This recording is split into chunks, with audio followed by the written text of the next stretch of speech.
Well, hello everyone. It's been a while since I made a video. It's been a quiet psychic summer for me. No one's come to me asking for help lately. But just wanted to share a few experiences. I did return to LilyDale last month in August and went for 3 days. A friend of mine also came with me, so we signed up for a mediumship class, and it was an all-day session. And it was an interesting class. We had to try to, we went through step by step, sit across from people, and then try to pick up anything. Can we get a name? Can we get a name and a date? Can we get an era? Can we get anything? And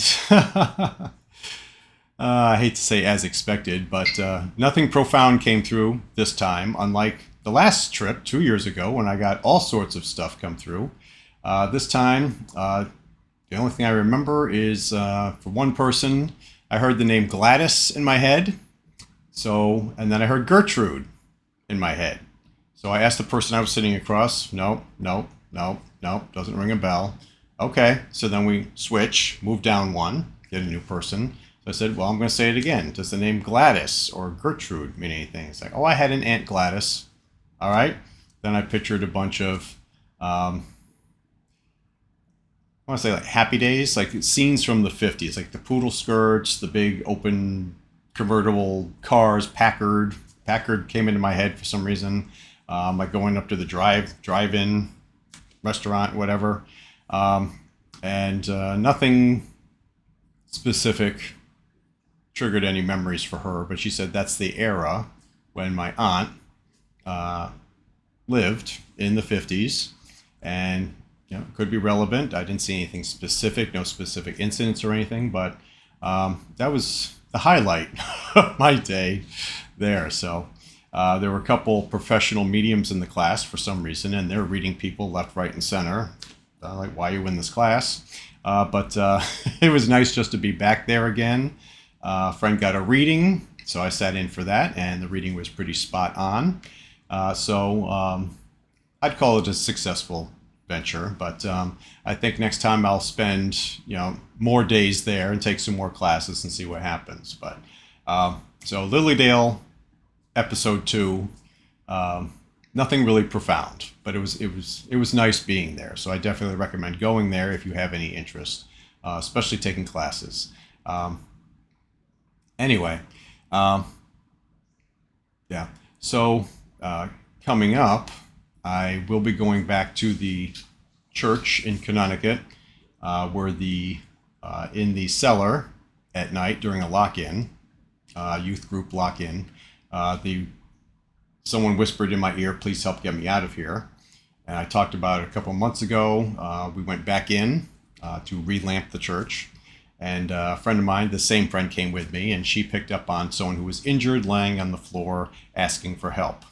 And also a young couple, boy and a girl, who told her that they would meet at the church on Sundays because they lived, apart from each other in town, different farms at the time, so like turn of the last century, and they would meet for their trysts in the church basement, apparently. So I don't know why they're still there, but they were happy to share that information with her. So I'll be back there this coming week.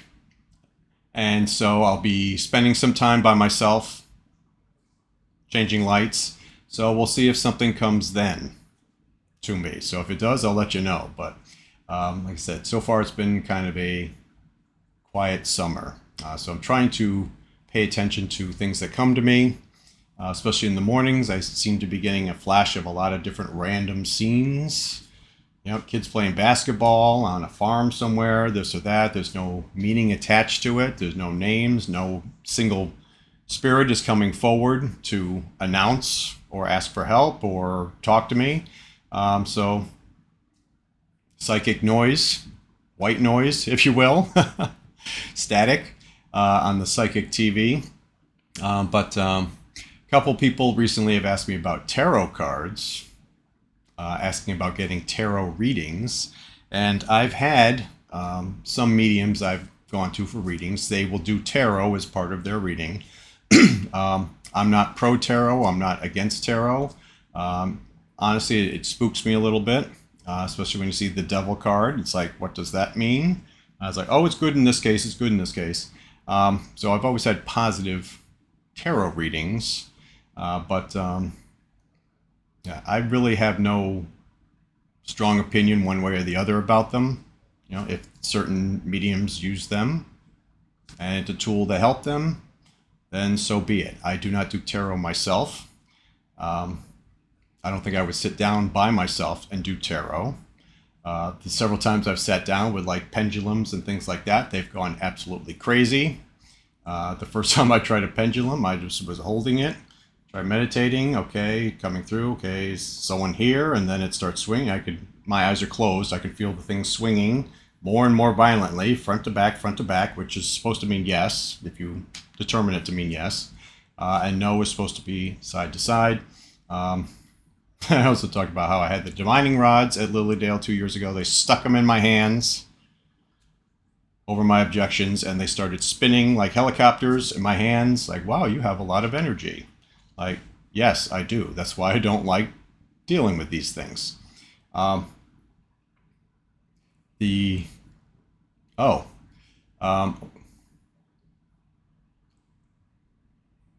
Recently, I understand, I can't remember his name, this comedian kid bought the Warrens' house in Connecticut, intending to open it as a museum, apparently.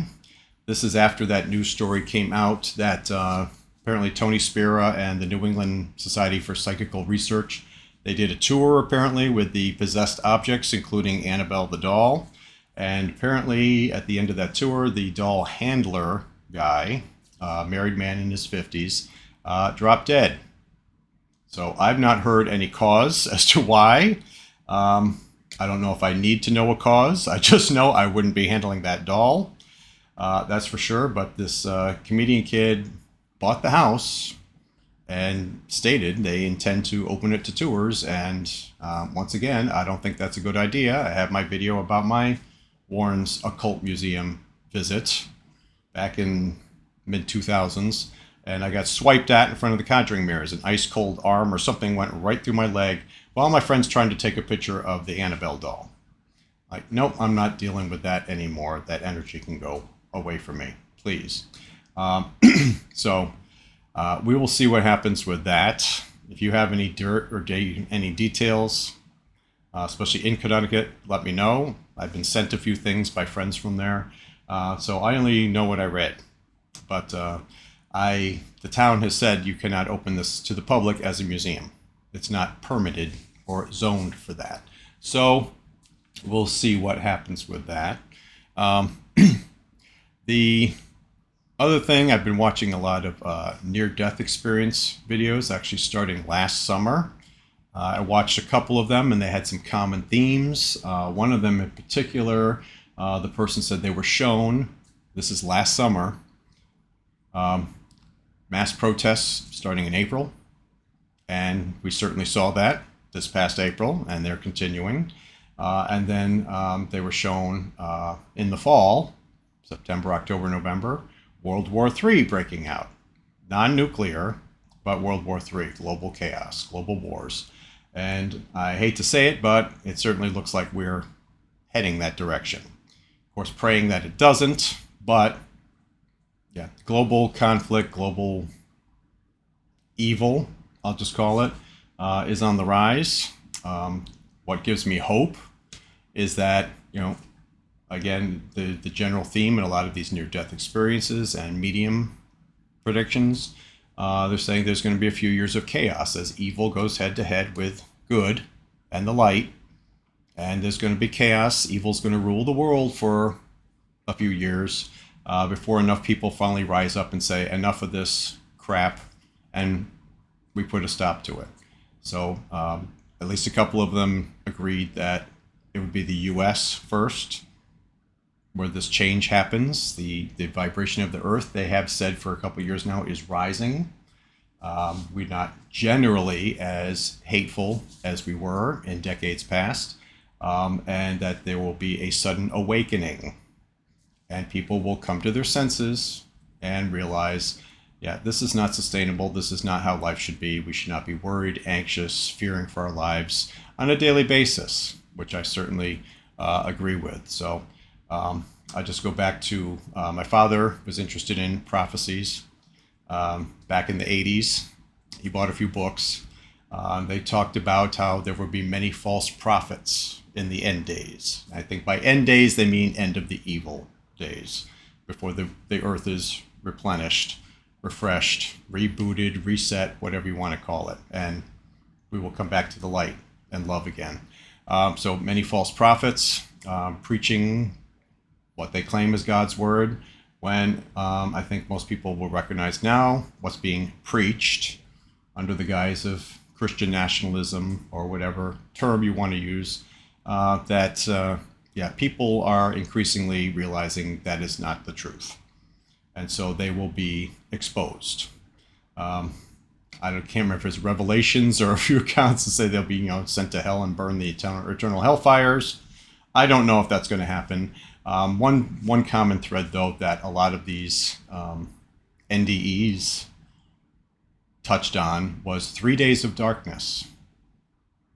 And so that's, I'm thinking, okay, is the sun going to disappear for 3 days? What's going to happen? I saw one today, which kind of triggered me to make this video.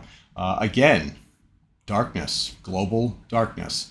But they attributed it to like global power outages, glitches in the power grids around the world, and then a big internet outage for a couple days. And the implication of that was, the end effect of that, people will panic, and that will trigger a reformation. Also, people say, what on earth are we doing? Help people reset their thinking and start to turn the planet around. So we'll see if that happens. I know I like Cindy Kaye's comment on predictions. They're very hopeful to listen to, especially if it's a good outcome. But she was asked if she would make predictions about something. Her only comment was, I believe there's going to be chaos this year, next year, and then in 2027, something big is going to happen and everything will change. But she is very hesitant to give predictions because, we have free will, humans have free will, and things can change on a dime. So, as we saw this week, there is no new normal. It's chaos, change of course of direction constantly, especially these days. Predictions are very hard to nail down. So you can get visions. Some people have a lot of visions. You can spend days and days and days going down the well of near-death experiences and psychic predictions and tarot readings and horoscope readings and all that stuff. My personal perspective, I do what I call manage my triggers. Don't get sucked into it. Try to keep yourself above it, rise above it, keep connected to the light, keep yourself out of the fray. They're going to do what they're going to do. Unfortunately, there's not much we can do. There's a plan, not always what we want to hear, but try to keep above it, try to be part of the solution, not the problem. So stay connected to the light, look at people with loving eyes, but don't get sucked into it and don't get called into it. So anyway, that was a wide variety of topics today, but I felt I should make this video. So if you have any thoughts, concerns, visions, let me know in the comments. And if anything happens this coming week in Connecticut, I will certainly let you know. But that's it for now. Thanks for watching.